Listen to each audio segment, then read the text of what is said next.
Hello everyone! It's Rizal Day. Yet we are at the Binondo area, Tomas Pinpin Street. Tomorrow pa ang December 31, New Year's Eve. Pero parang pre-New Year's Eve whatever ang mga tao. I cannot remember where to go. I want to go to... Hindi ko mahanap ang... Kailangan bumalik tayo sa... I don't know where. Juan Luna. Papunta ba sa Juan Luna yan? Cafe Mezzanine. Where is the church? The church is over there. Where is TTT? I cannot find TTT. TTT, where art thou? Okay. I thought nakatayo ka lang doon. Hindi pala. So doon ang pabalik ng Juan Luna. Naglalag yung phone. Ayaw niya magpa-vlog. Kakakain lang namin sa Quintin Paredes. Ano yung natin? Parang buffet, $3.99 something. So, nabusog kami kaagad kasi, naku Diyos ko, noodles pa lang bubusog ka na kasi lumalapad ba yung noodles sa loob ng tiyan? Anyway, kasi yung buffet at saka a la carte, parang konti lang yung difference, diba? Parang 100 pesos, ano ka na, naka-buffet ka na. O di dun sa halagang 100 pesos na idagdag mo, nag-buffet na kami. Wow, ganito pala to sa gabi. Ay, sa umaga. Inuubo ako kasi tumayo kami dun sa may mga insenso. Wow, may pila. Saan ang pila? Sa Engbitin? Bakit pumipila sila sa Engbitin? Diba ang Engbitin is all over Metro Manila. Wow, look at their mga pampag-good luck. Yeah. Ready na sila. Yes. Look at those nakapila. Yes. Bakit boo? Ang button, ano? Ang button. Chinese. Ginawa mong French. Syncretic. Diba? Look at the pila. Hindi ko kayo i-blur. Public place. Wow, talaga business is booming. Si Binondo Bites. Ano yun? TTT? National Hopia Day. Is it? Baka naman everyday is National Hopia Day. Why are they synchronizing the National Hopia Day with Rizal Day? Maybe Rizal like Hopia. Mabukas yung bag mo. Ay.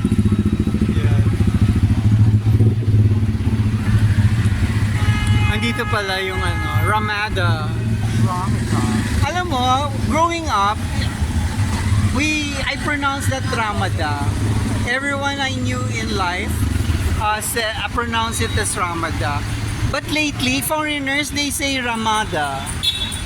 So which one is which?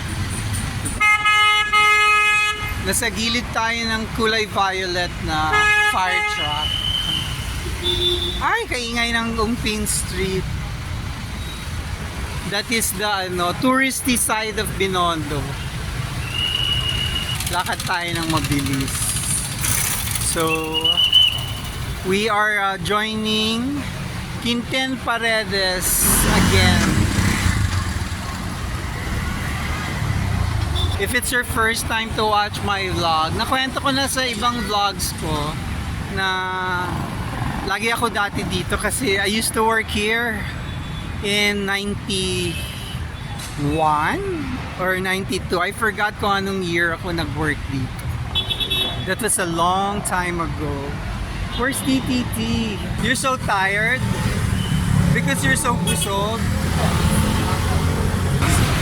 I was telling TTT kasi yung mga hindi niya kinain, sa buffet akong kumain kasi he was so takaw mata. Ang dami niyang kinuha. So, ngayon ako ang zombie. I'm so zombie pa naman, even without getting so busog. Holy Mary, Mother of God, pray for us sinners now at the hour of our death. Amen. Hail Mary, full of grace. Bakit sila nag-Hail Mary? Alas 3 na ba? Eksakto? Holy Mary, Kanina pa nasa. So, anong oras na? We're having lunch at 3. Wow. So in fact, it's already 4:30. Alright. Let's go to the plaza. What do you call that plaza? Hail Mary, full of grace. No, this is not Santa Cruz. Plaza San Lorenzo. Amen. Plaza San Luis. San Lorenzo Ruiz.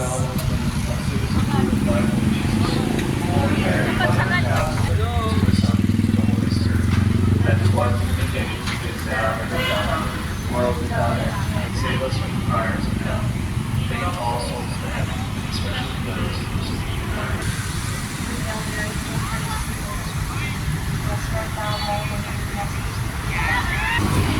Punta tayo dito. May tawiran ba dun sa dulo? Wala. Meron pang isa doon. I see another pedestrian lane. Look at that very huge fountain. At mukhang maganda ang color nito sa gabi. Because I see lights. May mga lighting features siya. Hindi na natin makikita yan mamaya kasi pauwi na tayo. Gusto ko lang sumilip sa Juan Luna. Tignan natin. I've not been to Juan Luna for a very long time.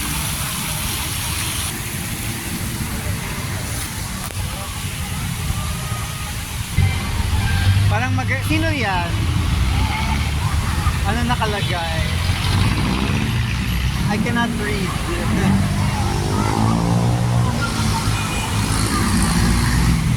Parang nabura yung marker. 1924 it says.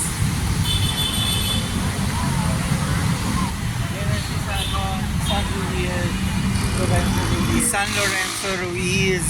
That road over there, kita na si Lucky Chinatown signage. Hindi tayo pupunta doon. I wanna go here. This area here. Somebody's fixing the altar. Yan, dyan tayo pupunta sa Juan Luna. Pwede ba tayo dyan tumawid? Makakatawid tayo pero curve nakakatakot. Dito na lang tayo para kita tayo ng mga vehicles na tumatawid tayo. Walang kamatayang McDonald's. Let's move fast.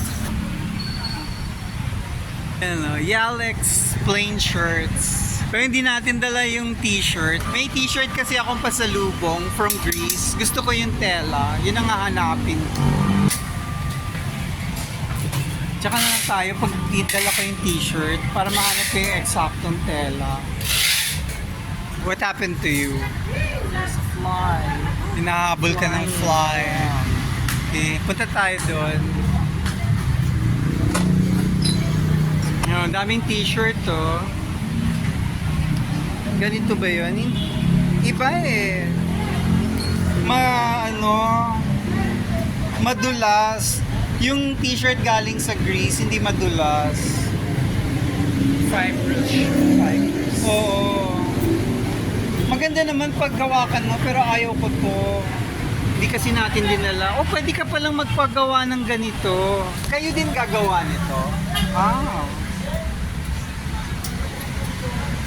So, pwede kang magpagawa ng TTT. Diba? TTT in 2026. Pero, mamimili ka ng design. Hindi ka pwedeng magpagawa ng sarili mo. Kasi ready na yung design nila. Naka-template na siya. Ano to? Year of the Horse ba? Ang 2026? Apparently. T-shirt with print, any design, starts at 150. Yung pinasukan naming t-shirt, printing, si Sir Madam, parang ayaw naman niya tayong entertain. ayaw niya ng ayaw niya ng sale, diba? Eh kasi nga naman, tinan mo, holiday na, anong oras pa, so gusto niya lang umuwi.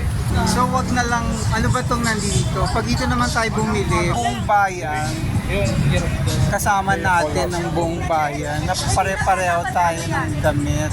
Tatlo na to ah. Wala na naman. Pero hindi cotton. Gusto ko cotton. Ano to eh? Dry something. Sa isang medium, dapat medium. Magkakano po itong ganire? Bakit yung medium lang isa? Walang cotton. Cotton to. Walo. 140 na yan. Ilan yan? Walo.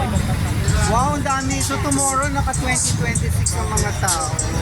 So apparently, the color of the next year is ano ba? Teal ba? Bakit ang daming nagbebenta ng color teal? Hindi natin naisip na magpa-print ng sarili natin na design. Ang daming benta. Holiday pa yung lagay na yan.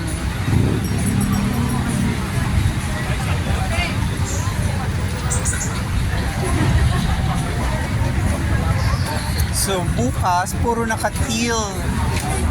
Color of the year ba yan? Opo, lucky color of the year. Okay. Ang white box color of the year. Yun naman ang Chinese kasi sa Pantone. So Pantone yung puti. O dito. May pa-print pa uli.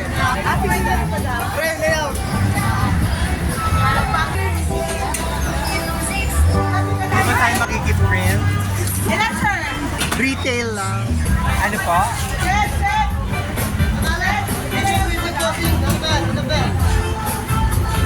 May narinig kasi sinabi. Wala. End of the year. Ano sabi mo? Wala kang narinig.